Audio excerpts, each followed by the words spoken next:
Good evening.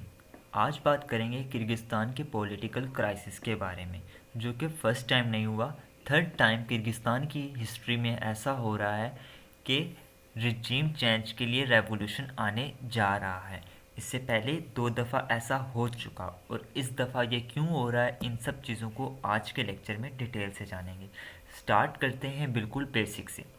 Kyrgyzstan जो है वो सेंट्रल एशियन कंट्री है और सेंट्रल एशिया में 5 ममालिक हैं, जिनमें कज़ाकिस्तान, उज़्बेकिस्तान, तुर्कमेनिस्तान, ताजिकिस्तान और किर्गिस्तान शामिल हैं। आज सिर्फ हम बात करेंगे किर्गिस्तान के पॉलिटिकल क्राइसिस पे, जो किर्गिस्तान में पॉलिटिकल अनरेस्ट चल रही है। इससे पहले 2005 में किर्गिस्तान के अंदर ट्यूलिप रेवोल्यूशन आया, जो रिजीम चेंज का था। 2010 में किर्गिस्तान रेवोल्यूशन आया, वो भी रिजीम चेंज का था। और 2020 में अगेन रेवोल्यूशन आने जा रहा है, जिसका हो सकता है नाम हो अक्टूबर रेवोल्यूशन।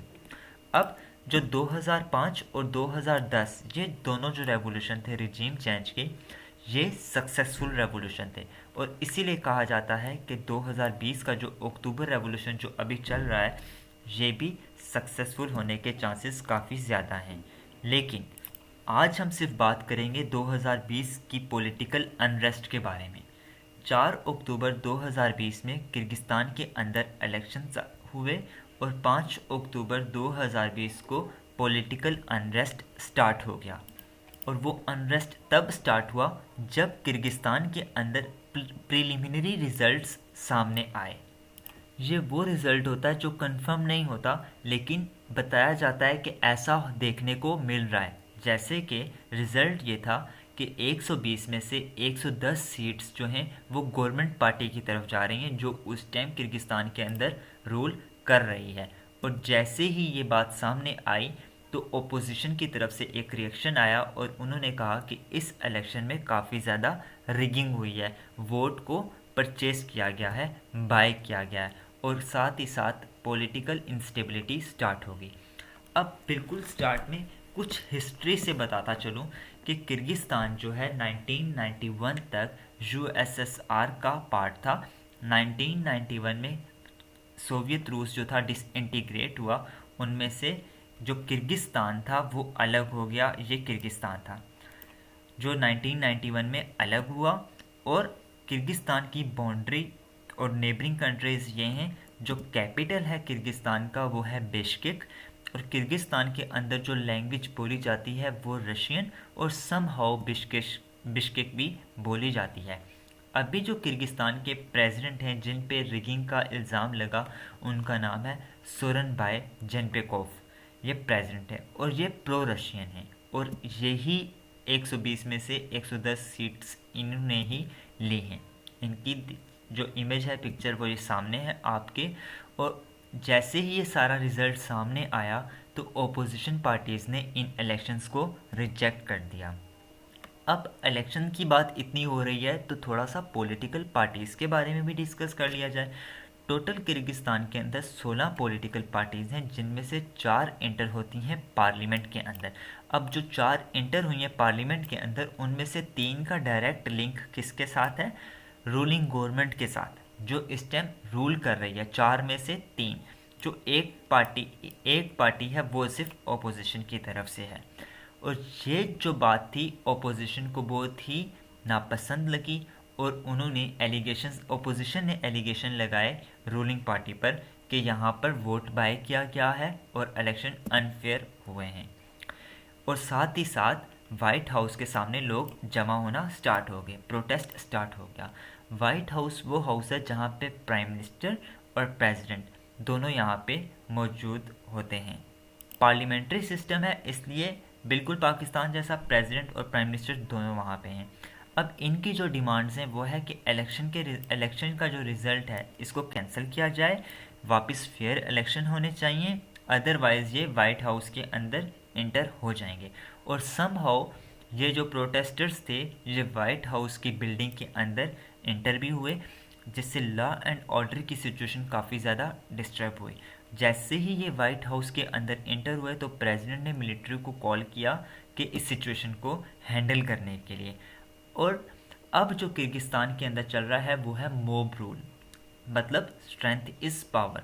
अब मोब रूल को समझने के लिए आपको ये एग्जाम्पल समझना ज़रूरी है कि जैसे ये सिचुएशन किर्गिस्तान के अंदर आई 5 अक्टूबर के बाद, तो 35 एमपीज़ इकट्ठे हुए एक होटल में और उन्होंने अपना प्राइम मिनिस्टर डिक्लेयर किया मिस्टर जैपरोव।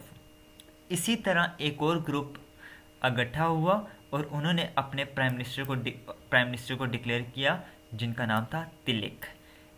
तो मॉब रूल यही होता है कि एक ग्रुप, ज़्यादा लोग इकट्ठे होते हैं, जितने ज़्यादा लोग इकट्ठे होंगे वो अपना लीडर या कुछ भी डिक्लेयर कर देंगे।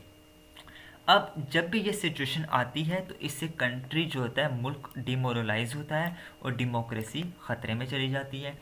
और किर्गिस्तान तो वो मुल्क है जो 1991 में आज़ाद हुआ, जिसको अभी 30 साल हुए हैं। बिल्कुल यंग डेमोक्रेसी यहाँ पे, इमेच्योर डेमोक्रेसी यहाँ पर है। तो इन शॉर्ट आप समझ गए होंगे कि मॉब रूल से कंट्री कितना डिमोरलाइज हो जाता है। और मॉब रूल का एक नुकसान ये हुआ कि जो वहाँ के क्रिमिनल्स थे, मतलब कि एक ग्रुप इकट्ठा होता था तो वो उन्होंने बहुत से क्रिमिनल्स ऐसे थे जिनको रिलीज़ करवा दिया, ठीक है, बाय पावर वैक्यूम के थ्रू उन्होंने क्रिमिनल को रिलीज़ करा दिया। पावर वैक्यूम कहा जाता है कि यही जो पावर है, यही जो ग्रुप है। अब ये जो क्रिमिनल्स थे, ये जैसे ही रिलीज़ हुए तो जो इकॉनमी डिपेंड हो रही थी किर्गिस्तान की, वो गोल्ड माइंस और पेट्रोलियम पर हो रही थी। तो इन क्रिमिनल्स ने गोल्ड माइन को सीज कर लिया। अब पॉलिटिकल इंस्टेबिलिटी तो चल रही थी, लेकिन साथ ही साथ इकोनॉमिकल इंस्टेबिलिटी भी स्टार्ट होगी, इकोनॉमी चॉइस भी हो गया। अब जो ट्रू रीज़न है वो प्रोटेस्ट की है, एक और भी है। वो देखा जाए तो किर्गिस्तान के मैप को आप डिवाइड कर लें नॉर्थ और साउथ पर। अब जो प्रेसिडेंट हैं वो अभी जो हैं वो कहाँ से बिलोंग करते हैं, साउथ से, और इनकी पॉलिसीज़ टूवर्ड रशिया है क्योंकि ये प्रो रशियन है। अब जो साउथ में कंट्रीज सिटी हैं जो दो मैन, एक है जलालाबाद और दूसरा है ओश, जबकि नॉर्थ में जो कैपिटल है वो है बिश्केक एक। अब जो नॉर्थ है वो काफ़ी ज़्यादा डेवलप है और साउथ जो है वो बिल्कुल अनडेवलप है। नॉर्थ से ओपोजिशन बिलोंग करती है, ओपोजिशन नॉर्थ से बिलोंग करती है, और जो रूलिंग पार्टी है अभी वो कहाँ से बिलोंग कर रही है, साउथ से। ये यूएसएसआर मतलब रशिया को सपोर्ट कर रही है और ये यूएस और वेस्टर्न कंट्रीज़ को सपोर्ट कर रही है। इसलिए दोनों एक दूसरे के थोड़ा ख़िलाफ़ भी हैं।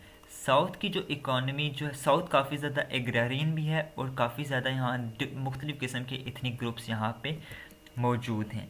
अब बात की जाए इकॉनमी पर, तो किर्गिस्तान की इकॉनमी डिपेंड होती है ऑयल पर, गैस पर और गोल्ड माइंस पर। और गोल्ड माइंस पर अब कौन है, क्रिमिनल्स, उन्होंने इनको सीज कर दिया है।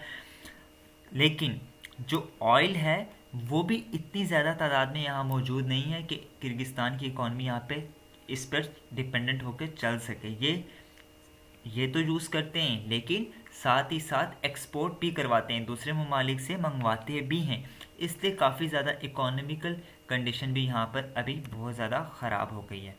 मेंबर देखा जाए किर्गिस्तान तो OIC का है, शंघाई कॉरपोरेशन का है, टर्की काउंसिल का है और यूरेशियन इकोनॉमिक यूनियन का भी है। अब ये जो रशिया भी इसका मेंबर है, और जो झरन भाई हैं वो भी पावर में आने के बाद इसके मेंबर हुए, जिससे पता चल जाता है कि इनकी जो पॉलिसीज़ हैं वो ये प्रो रशिया हैं और पॉलिसीज़ भी रशिया की तरफ हैं इनकी ज़्यादा, और साथ ही साथ यूनाइटेड नेशन का भी मेंबर है। लेकिन अब यूरेशियन इकोनॉमिक यूनियन का जब ये मेंबर बने तो इनको वेस्ट की तरफ से काफ़ी ज़्यादा क्रिटिसिज्म भी देखने को मिला, और वेस्ट की तरफ से यही अभी कहना है कि ये जो इलेक्शन हुए हैं वो अनफेयर मीन्स हुए हैं, रिगिंग हुई है और वोट को बाय किया गया है। अब सिचुएशन आगे कहाँ जाती है, stay tune in this channel. Thank you for watching. Kindly channel को सब्सक्राइब करना मत भूलिएगा, बेल आइकन को ज़रूर प्रेस करें ताकि हर आने वाली वीडियो आपको सबसे पहले मिल सके। Thank you for watching. याद रखिए, स्लाइड्स अगर आपको चाहिए तो कमेंट सेक्शन में भी कमेंट करके बता सकते हैं, और मेरे फेसबुक पेज से भी स्लाइड आप डायरेक्ट डाउनलोड कर सकते हैं। अल्लाह हाफिज़।